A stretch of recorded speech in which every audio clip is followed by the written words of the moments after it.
Welcome. आज के इस धमाकेदार एक्सप्लेनर में हम मॉडर्न बायोटेक्नोलॉजी की एक ultimate high yield cheat sheet तैयार करने वाले हैं। मतलब अगर आपको बायोटेक के कॉन्सेप्ट समझने हैं और एग्जाम में सीधे आने वाले क्वेश्चंस को झट से क्रैक करना है तो बस ये सेशन आपके लिए ही है। चलिए बिना देरी किए सीधे डाइव इन करते हैं। तो आज का हमारा रोड मैप कुछ ऐसा दिखेगा। पहले हम बायोटेक के बेसिक्स कवर करेंगे, फिर जेनेटिक इंजीनियरिंग की टूलकिट को समझेंगे। उसके बाद आएगा main hero, recombinant DNA process, फिर लार्ज स्केल प्रोडक्शन और लास्ट में क्विक एग्जाम समरी। ये स्टेप्स आपका ऐसा फाउंडेशन बनाएंगे कि एग्जाम के सवाल हलवा लगने लगेंगे। शुरुआत करते हैं हमारे पहले सेक्शन से, बेसिक्स ऑफ मॉडर्न बायोटेक्नोलॉजी। आगे बढ़ने से पहले यह समझना बहुत जरूरी है कि आखिर इस बायोटेक्नोलॉजी का मॉडर्न दुनिया में असल मतलब क्या है। अब देखिए, एग्जाम में पूरे मार्क्स चाहिए तो यूरोपियन फेडरेशन ऑफ बायोटेक्नोलॉजी यानी EFB की ये एग्जैक्ट डेफिनेशन आपको रटी होनी चाहिए। एग्जामिनर्स इसी सटीक लाइन को ढूंढते हैं, और वो लाइन क्या है? नेचुरल साइंस और ऑर्गेनिजम्स, सेल्स या उनके पार्ट्स का ऐसा इंटीग्रेशन जिससे हम यूजफुल प्रोडक्ट्स और सर्विसेज बना सकें। Simple, right? अब जो बात इस कॉन्सेप्ट को और भी इंटरेस्टिंग बनाती है वो है मॉडर्न बायोटेक्नोलॉजी के दो कोर प्रिंसिपल्स के बीच का ये जबरदस्त कॉन्ट्रास्ट। एक तरफ है जेनेटिक इंजीनियरिंग, जहां हम सीधे डीएनए या आरएनए के स्ट्रक्चर को ही बदल देते हैं ताकि होस्ट का रूप रंग या फिनोटाइप बदल जाए, और दूसरी तरफ है बायोप्रोसेस इंजीनियरिंग, जिसका काम है लार्ज स्केल पर सिर्फ हमारे काम के माइक्रोब्स को ग्रो करने के लिए एकदम स्टेराइल कंडीशंस मेंटेन करना। ये लाइन इस पूरे फंडे को बिल्कुल परफेक्टली समराइज करती है। बायोटेक्नोलॉजी जीवित जीवों का इस्तेमाल करके यूजफुल प्रोडक्ट्स बनाती है, जबकि जेनेटिक इंजीनियरिंग सीधे डीएनए को मॉडिफाई करती है। ये बात हाईलाइट करती है कि कैसे जेनेटिक इंजीनियरिंग ने ट्रेडिशनल ब्रीडिंग की उस पुरानी प्रॉब्लम को हमेशा के लिए सॉल्व कर दिया, जहां डिजायरेबल जीन्स के साथ साथ बेकार के अनडिजायरेबल जीन्स भी ट्रांसफर हो जाते थे। तो फिर ये रिकॉम्बिनेंट डीएनए क्या भला है? जब आप अलग अलग ऑर्गेनिजम्स के जेनेटिक मटेरियल को आर्टिफिशियली एक साथ जोड़ देते हैं तो जो नया डीएनए बनता है उसे रिकॉम्बिनेंट डीएनए कहते हैं। ये कोई मामूली बात नहीं थी। इसकी शुरुआत हर्बर्ट बॉयर और स्टैनली कोहेन ने की थी। उन्होंने पहली बार एक प्लाज्मिड डीएनए को एंटीबायोटिक रेजिस्टेंस जीन के साथ कंबाइन करके लिटरली इतिहास रच दिया था। अब आते हैं सेक्शन 2 पर, द जेनेटिक इंजीनियरिंग टूलकिट। चलिए देखते हैं कि आखिर इन जेनेटिक मॉडिफिकेशंस को असल में अंजाम देने के लिए हमें किन मॉलिक्यूलर टूल्स की जरूरत पड़ती है। ये जो टेबल आप देख रहे हैं, ये एक सुपर हाई यील्ड समरी है। हमें मेनली 3 टूल्स चाहिए। रिस्ट्रिक्शन एंजाइम्स जो डीएनए को काटने का काम करते हैं, डीएनए लाइगेज जो कटे हुए टुकड़ों को फेविकॉल की तरह जोड़ते हैं, और वेक्टर्स जो इस मॉडिफाइड डीएनए को होस्ट सेल के अंदर डिलीवर करते हैं। इन सब के डिटेल में जाने से पहले इस ओवरव्यू को अपने दिमाग में अच्छे से सेट कर लीजिए। तो सबसे क्रूशियल टूल है रिस्ट्रिक्शन एंजाइम्स। इन्हें आप मॉलिक्यूलर सीजर्स या आणविक कैंचियां कह सकते हैं। ये क्या करते हैं? ये डीएनए में GATT जैसे पैलिंड्रोमिक सीक्वेंसेस को पहचानते हैं और वहां से डीएनए को काटकर स्टिकी एंड्स बनाते हैं। ये स्टिकी एंड्स बहुत जरूरी हैं क्योंकि इन्हीं के वजह से ये बाद में अपने कॉम्प्लीमेंट्री सीक्वेंसेस के साथ आसानी से जुड़ पाते हैं। अब यहां जरा अटेंशन पे कीजिए, क्योंकि ये एग्जाम का एक क्लासिक पिटफॉल है जहां कई स्टूडेंट्स गलती करते हैं। एक्सोन्यूक्लियस और एंडोन्यूक्लियस के बीच का एग्जैक्ट डिफरेंस समझना बहुत जरूरी है। देखिए, एक्सो का मतलब है बाहर, यानी ये एंजाइम्स डीएनए के सिरों से न्यूक्लियोटाइड्स को हटाते हैं, और एंडो का मतलब है अंदर, तो ये डीएनए के बीच में स्पेसिफिक पोजीशंस पर कट लगाते हैं। बिल्कुल सिंपल।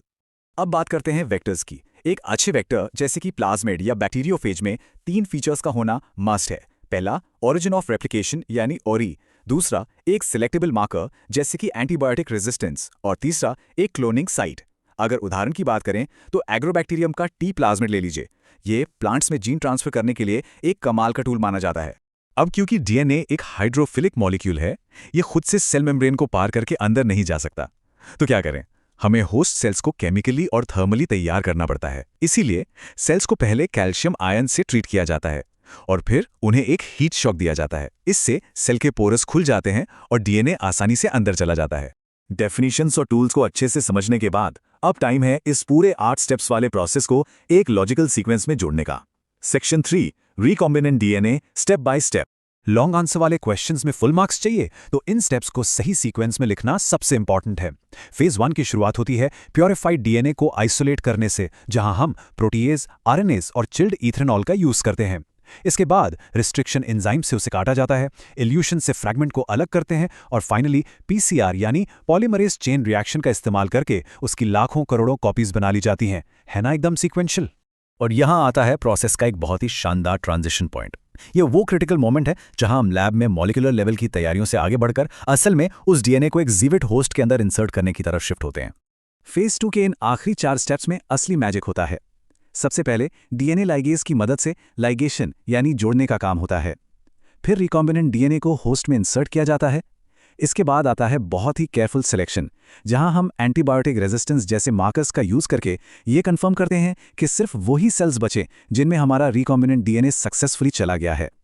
और आखिर में होस्ट सेल हमारे उस डिजायर्ड प्रोटीन को एक्सप्रेस करने लगता है। लेकिन जरा सोचिए, यहां से एक बहुत बड़ा सवाल खड़ा होता है। लैब में एक सिंगल सेल ने सही जीन एक्सप्रेस कर दिया, ठीक है, लेकिन पूरी दुनिया को वो प्रोडक्ट जैसे कि इंसुलिन इतनी भारी मात्रा में कैसे मिलेगा? इसे इंडस्ट्रियल स्केल पर मल्टीप्लाई आखिर कैसे किया जाता है? इस सवाल का जवाब हमें मिलेगा अगले सेक्शन में, जहां हम बायोटेक्नोलॉजी के इंजीनियरिंग साइड को एक्सप्लोर करेंगे। तो बढ़ते हैं सेक्शन 4 की तरफ, लार्ज स्केल प्रोडक्शन सिस्टम्स।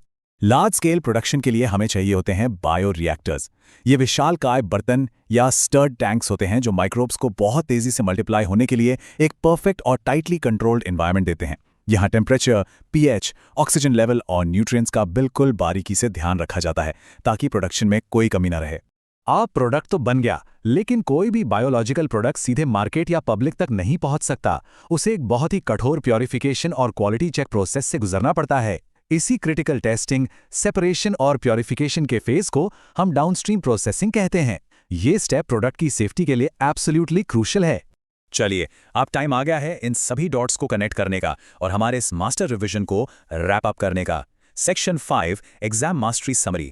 अगर आपको इस पूरे कॉम्प्लेक्स चैप्टर को आसानी से याद रखना है तो ये हैक आजमाइए। इससे बस 4 सिंपल वर्ड्स में ब्रेक कर लीजिए: कट, जॉइन, ट्रांसफर और स्केल। पहले डीएनए कट करो, फिर उसे वेक्टर के साथ जॉइन करो, होस्ट में ट्रांसफर करो और आखिर में बायोरिएक्टर्स में स्केल अप कर दो। इन 4 इंटरकनेक्टेड फेजेस को मास्टर कर लिया तो समझो बायोटेक का ये चैप्टर आपकी मुट्ठी में है।